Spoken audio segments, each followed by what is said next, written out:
When I went into early labor and urgently needed to get to the hospital, my cruel mother-in-law refused to help. As I reached for my phone to call an ambulance, she snatched it from my hands and slapped me hard across the face. Then, without mercy, she pushed me out of the house. I fell to the ground, trembling in pain, and blacked out. But when I woke up moments later, what I saw left me completely shocked. Hello, my name is Amelia Thompson, and I am 32 years old. I work as a creative designer for a local publishing company, though right now I'm on maternity leave. My husband, Michael, and I live in a cozy house in the suburbs of New Haven. This home, filled with wedding photos, baby items, and pastel-colored walls, should have been my sanctuary. But instead, it often feels like a battleground. Michael's mother, Brenda, and his sister, Vanessa, live next door, and their presence has been a constant weight on my shoulders since the day I married into the family. They've never liked me, and they never tried to hide it. To them, I was just a designer, not a prestigious doctor or a lawyer like they had hoped for Michael's wife. Brenda would remind me of my shortcomings every chance she got, and Vanessa treated me like I was the reason her brother no longer prioritized her needs. The tension between us wasn't just occasional, it was unrelenting. Even the smallest things could trigger a harsh remark from Brenda. If I decorated the house a certain way, she would call it cheap taste. If I wore casual clothes instead of formal dresses, she would mock me for not representing the family properly. Vanessa, on the other hand, thrived on making me feel isolated. Every holiday dinner or family gathering became a stage for her snide comments and passive-aggressive digs. Now, with Michael leaving on a business trip 2 weeks before my due date, my anxiety was worse than ever. I tried to smile when he kissed me goodbye, telling him I'd be fine, but deep down, I wasn't sure I could handle another confrontation with his family. My neighbor, Mrs. Harper, had already warned me to be on guard. "Amelia," she said, her tone serious, "families like that can be dangerous. Keep your phone on you and record everything if you feel threatened." I had laughed it off back then, trying to convince myself that Brenda and Vanessa wouldn't cross certain boundaries. But tonight, those words echoed in my mind like a haunting prophecy. The evening passed slowly, and I did my best to stay busy, organizing the nursery and folding tiny baby clothes.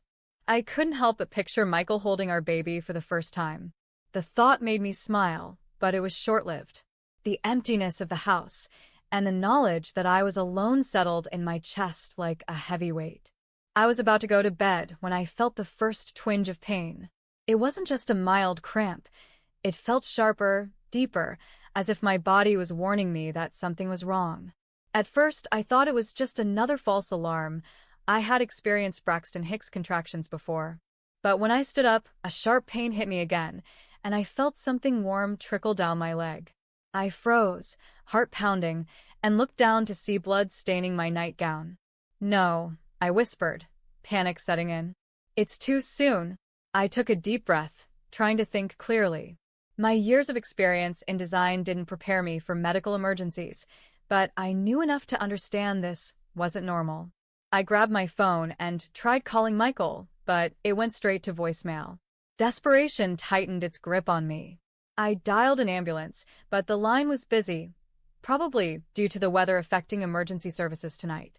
My mind raced. I couldn't just stand there, bleeding and waiting for someone to answer the phone. I needed help. Brenda and Vanessa were my last option. My legs trembled as I made my way to their door, holding my stomach with one hand and the phone in the other. The short distance felt like miles.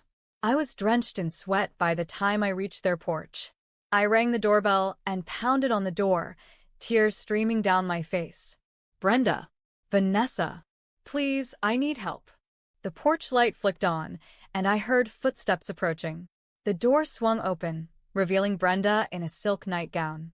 Vanessa stood behind her, holding her phone like she was ready to record me for some twisted entertainment. Brenda's eyes scanned me, and instead of concern, I saw irritation. "What on earth is this nonsense, Amelia?" she said, folding her arms. "Why are you banging on my door at this hour?" "I'm bleeding," I gasped, leaning against the doorframe for support. "I need to go to the hospital. Please call an ambulance." Brenda scoffed, her eyes cold and dismissive. You're overreacting. Aren't you supposed to know your own condition? You're the one carrying the baby.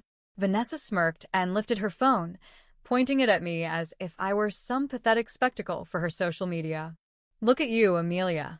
Just a designer, and you can't even handle pregnancy. I clutched my stomach, my vision blurring as another wave of pain shot through me. Please, I'm begging you. I don't have time. Brenda's expression hardened.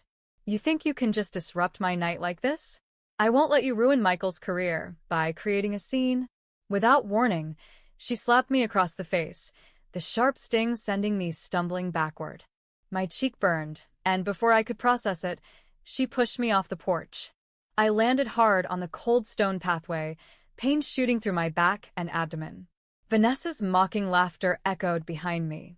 You're pathetic, Amelia. Go deliver the baby yourself. I lay there, breathless and bleeding, as their front door slammed shut. My fingers fumbled for my phone, and through the haze of pain, I remembered Mrs. Harper's advice.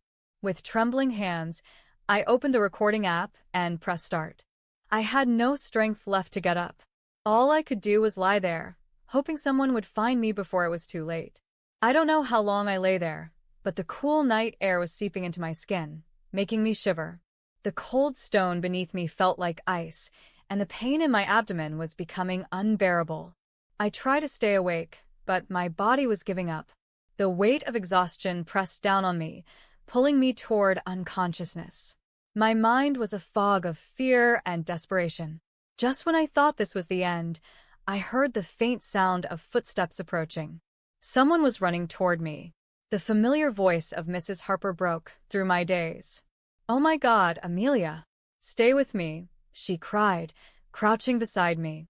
Her warm hands gripped my shoulder gently, but firmly, trying to keep me conscious. "I'm calling an ambulance right now." I heard her voice, but it felt like it was coming from a distance. Her hands shook as she dialed 911, giving the emergency operator our location. "There's heavy bleeding, and she's unconscious. Hurry." Her voice cracked, but she never let go of me. "Amelia, don't close your eyes.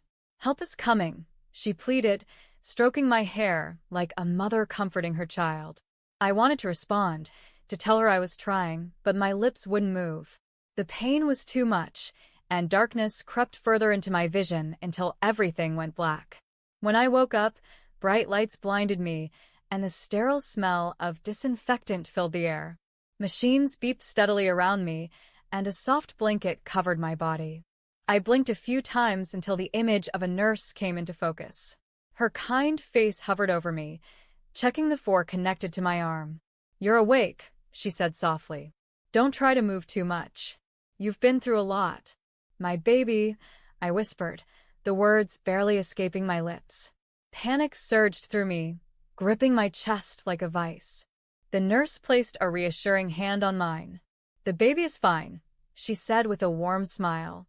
"We performed an emergency C-section. You have a healthy baby girl. She's in the neonatal unit for observation, but her condition is stable."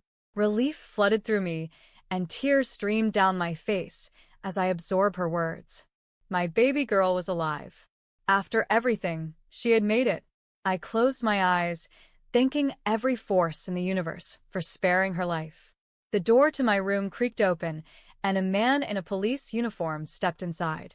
He was tall, with a serious but compassionate expression.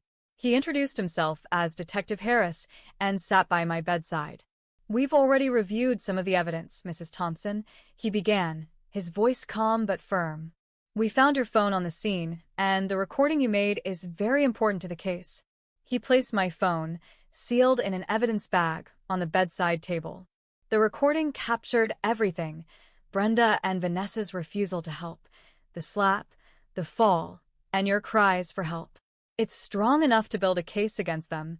Mrs. Harper appeared at the door, her face pale but relieved. "I was worried sick about you," she said, taking my hand in hers. "I stayed here all night, just to make sure you were okay." My throat tightened with emotion. "You saved me." "No, Amelia, you saved yourself by recording what happened," Mrs. Harper replied with a gentle smile. "Brenda and Vanessa will pay for this." Mark my words.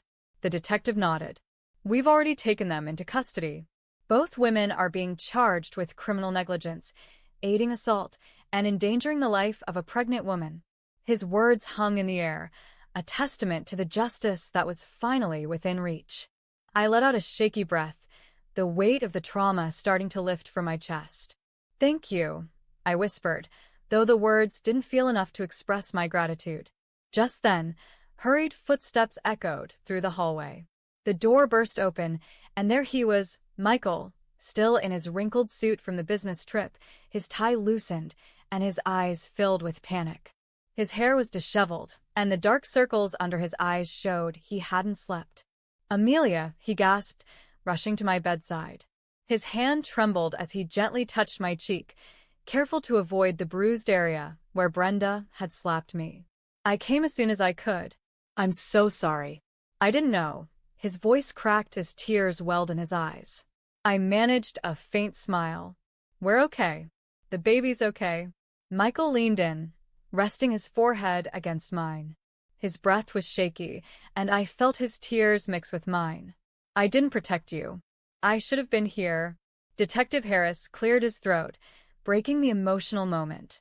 Mr. Thompson, I think it's important for you to hear the full recording of what happened that night. He placed a small speaker on the bedside table and pressed play. The room filled with the haunting sounds of my desperate pleas, Brenda's cold dismissal, Vanessa's mocking laughter, and the sharp slap that sent me to the ground. Michael's grip on my hand tightened as the recording continued. His knuckles turned white, and tears streamed down his face when he heard me begging for help. When the audio ended, the silence in the room was suffocating. Michael's head hung low, and for a moment, he didn't move. But then, his shoulders straightened, and a look of fierce determination replaced the sadness in his eyes. They did this to you, he said through gritted teeth. My own family. He turned to the detective. What happens now? Detective Harris remained calm but firm. We've already obtained confessions from both Brenda and Vanessa during questioning. Brenda admitted that she couldn't stand the idea of you having a child with Amelia, believing the baby would steal you away from her. Vanessa said she wanted to teach your wife a lesson for taking her brother's attention. Michael clenched his fists. They'll pay for this. Whatever it takes, I won't let them get away with it. They won't, Detective Harris assured him. Given the evidence we have, the recording, the medical reports, and their confessions, the prosecution is confident they'll face serious consequences. 2 weeks later, I found myself sitting in the courtroom, Michael's hand tightly gripping mine as we waited for the verdict. The air was heavy with anticipation. Reporters filled the back rows, their pens poised over notepads, waiting for the story that had captured public attention. Across the room, Brenda and Vanessa sat stiffly, their faces devoid of emotion but their eyes occasionally darting toward us. Brenda still wore her air of superiority, as though she believed she could talk her way out of this. But the evidence against her was overwhelming. The judge cleared his throat, and the courtroom fell silent. He began reading the charges: criminal negligence, aiding and abetting assault, and endangering the life of a pregnant woman. Brenda shifted in her seat, her fingers clenching the sides of the wooden bench as if bracing for impact. Vanessa sat motionless, staring straight ahead. Given the overwhelming evidence, including recorded audio and visual proof, as well as the defendant's confessions, the judge continued, "This court finds both Brenda Thompson and Vanessa Thompson guilty." There was a collective gasp from the courtroom audience. Brenda's expression finally cracked, and she covered her face with her hands. Vanessa, on the other hand, kept her composure, but her eyes betrayed the storm of emotions raging within her. The judge's voice was steady as he announced the sentences. Brenda, 3 years in prison without the possibility of parole. Her deliberate actions had almost cost 2 lives, and her punishment reflected the severity of her crime. Vanessa, 2 years of probation, 500 hours of community service, and mandatory psychological counseling. The judge cited her lesser role and age as mitigating factors, but she wasn't walking away unscathed. The weight of the verdict settled over me like a warm blanket, bringing a sense of closure I hadn't realized I needed. As the officers led Brenda and Vanessa out in handcuffs, Brenda turned back, her eyes filled with hatred. But her glare had lost its power. She was no longer the woman who had pushed me to the ground and left me to suffer. She was just another criminal facing justice. I exhaled, leaning into Michael's shoulder as relief washed over me. "It's over," I whispered. Michael kissed the top of my head. "They can't hurt you, or our baby anymore." The smell of fresh coffee filled the kitchen as sunlight streamed through the large windows of our new home in Evergreen Hills. The cream-colored walls were decorated with family photos, and the laughter of our 1-year-old daughter, Ella, echoed through the house. She toddled around the living room, chasing her toy ball. Her giggles were like music to my ears, a reminder of how far we had come since that fateful night. "Lunchtime, Ella," I called, setting the table with a bowl of warm soup and her favorite mashed carrots. She giggled and stumbled her way toward me, her tiny arms reaching up. I scooped her into my arms and kissed her forehead, marveling at how strong and healthy she had become. Michael arrived home earlier than usual, his face lighting up when he saw us. "I'm home," he called, dropping his briefcase near the door and hurrying over to kiss both me and Ella. "How was work?" I asked, smiling. "Busy, but I couldn't wait to get back to you two."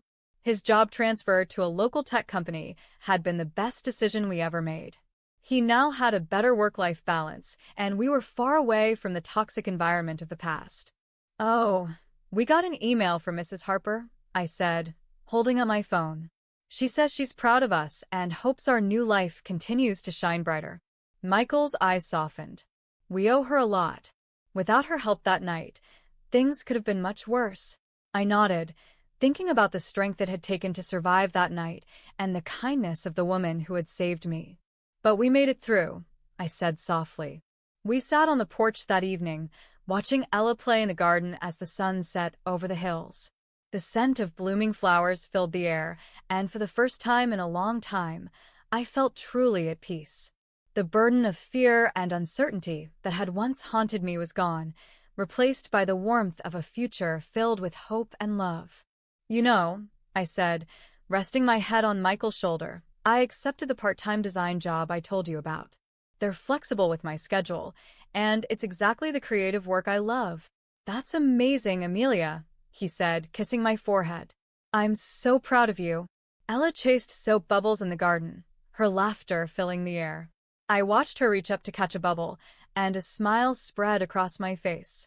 We had come a long way, and I knew the road ahead would still have its challenges.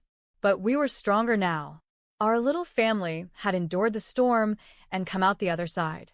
As I held Michael's hand and watched our daughter play, I realized that this was what happiness truly felt like: freedom from the shadows of the past and a life filled with new beginnings. Thank you for reading this emotional journey of resilience, justice, and new beginnings. If you enjoyed this story, please consider liking, sharing, and leaving your thoughts in the comments below.